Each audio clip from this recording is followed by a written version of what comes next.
Ermal, çfarë mund të na thuash për procesin e numërimit të votave pranë shkollës Sami Frashëri, aty ku ti ndodhesh në fakt? Emilian, sapo ka përfunduar në fakt numërimi për 6 kutit e para nga 73 kutive të cilat ndodhen në KZZ numër 40 këtu në shkollën Sami Frashëri, ku deri më tani Partia Socialiste kryeson me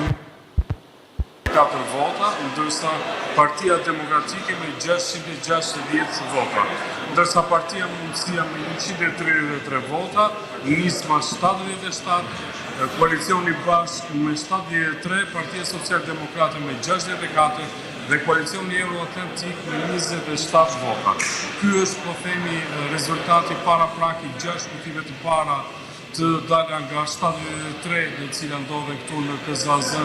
numër 40, në njësim në kryeqytet, duhet thënë se deri në këtë moment nuk ka patur as incident, numërimi ka vijuar normalisht, por gjithë grupet e numërimit janë duke hapur le të themi kutit, 6 kutit e dyta, pasi janë 6 grupe numërimi, ka përfunduar setin e parë të kutive të para të numërimit, dhe tashmë kanë hapur kutit e dyta të numërimit dhe të shohim se si do të jetë rezultati. Faleminderit.